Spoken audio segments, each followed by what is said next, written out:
Harga emas melejit di tengah pandemi setelah sebelumnya mencetak rekor tertinggi. Meski saatnya jual emas, emas sebagai aset lindung nilai ini selalu layak untuk dikoleksi sebagai instrumen investasi.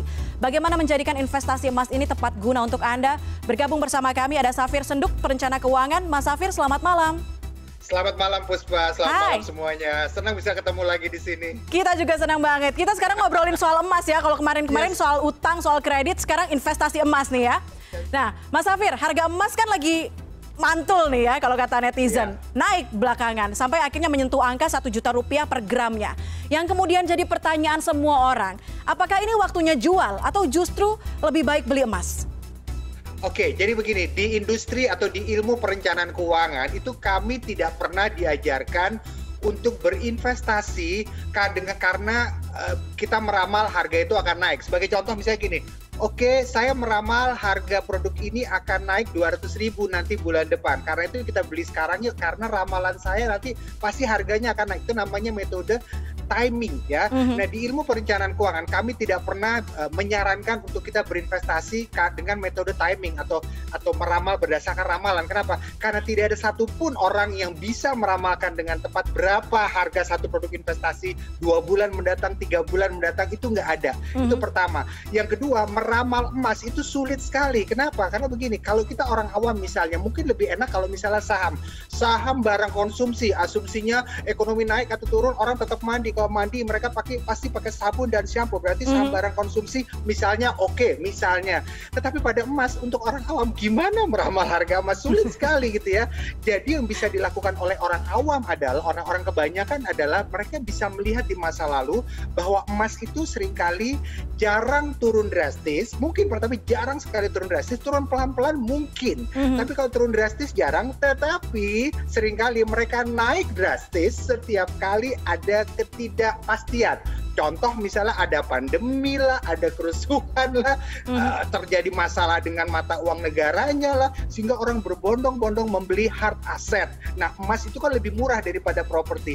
Jadi sekali lagi silakan beli emas kalau memang asumsinya di masa lalu. Jadi pertanyaannya sekarang adalah, kalau kita pernah punya emas di masa lalu dan sekarang masih pegang, jual atau tidak? Ini jawaban saya. Kalau kita lagi nggak butuh-butuh amat, biar aja. Itu yang pertama. Yang kedua, saran saya adalah beli aja terus, rutin aja beli. Kenapa? Karena saya percaya dalam jangka panjang dia bisa naik lagi. Tetapi kalau kita butuh uangnya, ya sudah dijual saja nggak apa-apa, mumpung harganya sudah lebih tinggi dibanding kita beli. Jadi sekali lagi, kalau nggak butuh-butuh amat, nggak usah dijual, beli aja lagi, nggak ada masalah saya pikir. Yang penting tergantung kebutuhan ya, sadar dengan kebutuhan sendiri ya Mas Safir. Betul. Oke, Mas Safir, tapi meski harganya lagi tinggi nih, untuk ekonomi rumah tangga khususnya, emas dianggap sebagai investasi yang aman dan layak dimiliki nggak sih? Bukan berarti emas tuh nggak pernah turun. Emas pernah turun lah, pasti pernah turun. Tapi sekali lagi pengalaman jarang sekali emas turun drastis. Tapi ini tidak menjamin bahwa besok-besok emas pasti nggak akan turun drastis gitu ya. Tapi kalau pertanyaannya adalah, emas itu bagus nggak sih untuk investasi rumah tangga? Kalau saya bilang itu bagus. Kenapa? Karena nomor satu, untuk ngajarin orang tentang emas itu mudah sekali ya.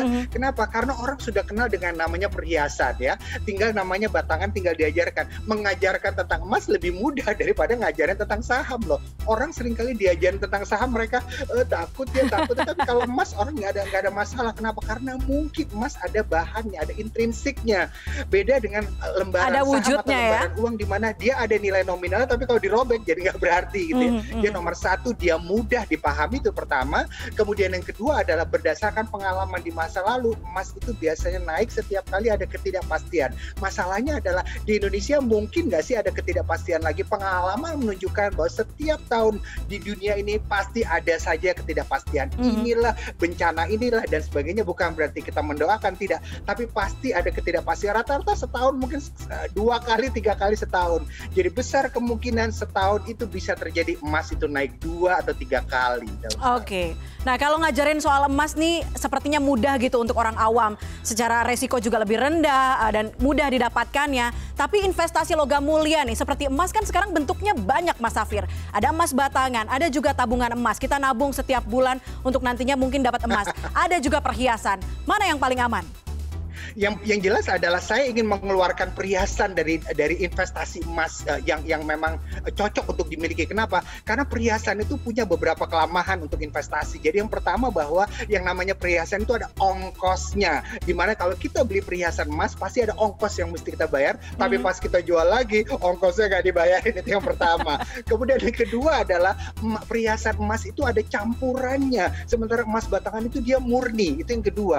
Dan yang ketiga adalah perhiasan emas itu ada trennya. Sekarang mungkin modelnya ngetren, 5 tahun mendatang mungkin nggak begitu ngetren lagi. Jadi sekarang pilihannya tinggal 2 nih. Kalau nggak emas batangan fisik yang kita bawa pulang, kalau nggak tabungan emas. Nah, sebenarnya dua-duanya oke, nggak ada masalah. Bedanya adalah ini dia. Bedanya adalah nomor 1, tidak semua orang nyaman beli emas fisik untuk dibawa pulang ke rumah. Walaupun kenapa? Karena mereka pikir, aduh ntar simpen di mana ya emas batangannya, takut hilang seperti itu ya. Mereka bisa pertimbangkan tabungan emas itu yang pertama. Cuma masalahnya adalah tabungan emas juga punya kelebihan dibanding emas fisik, di mana emas fisik kita seringkali harus punya uang minimal 1 gram atau mungkin setengah gram. Tapi kalau tabungan emas seper 100 gram alias 0,01 sudah bisa Anda punya. Contoh misalnya harga emas sekarang katakan menyentuh 1 juta rupiah, ya bagi aja 100, yaitu berapa? 10.000 rupiah Anda sudah bisa punya tabungan emas. Sementara kalau pada emas fisik Anda harus punya uang minimal 1 gram atau setengah gram. Jadi masing-masing ada kelebihan dan kekurangannya. Oke, tapi kalau kita bicara soal tabungan emas nih Mas Safir, sekarang kan ada beberapa yang menawarkan menabung emas secara online. Ada beberapa aplikasi menabung emas secara online, murah lagi per bulannya atau per harinya cuma 10.000 tadi misalnya Mas Safir bilang. Tapi apa yang perlu diperhatikan untuk orang-orang yang tertarik nih dengan cara murah menabung emas ini? Jadi yang pertama adalah kalau kita menabung emas itu secara online, entah tabungan emas, kalau tabungan emas mungkin bukan online gitu ya, tetapi ada beberapa marketplace, bahkan aplikasi di mana kita bisa menabung emas secara online.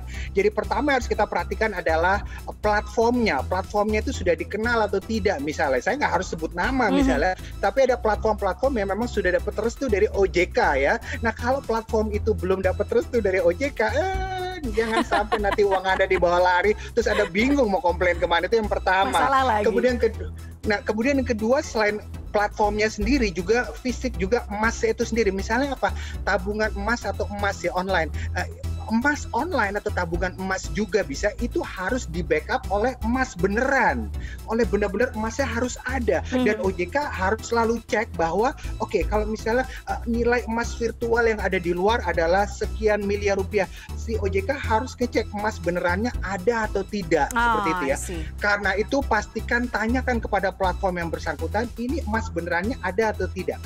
Karena yang tidak boleh adalah kita nabung emas secara virtual di sebuah platform, tapi emas batangan benerannya di sana itu tidak ada, itu nggak boleh. Nah itu yang harus diperhatikan saya pikir. Oke, jadi harus riset, benar-benar riset mau menabung apapun, termasuk menabung emas, berinvestasi emas, semuanya harus riset ya. Harus punya jaminan terhadap diri sendiri kalau nanti ada apa-apa gitu ya.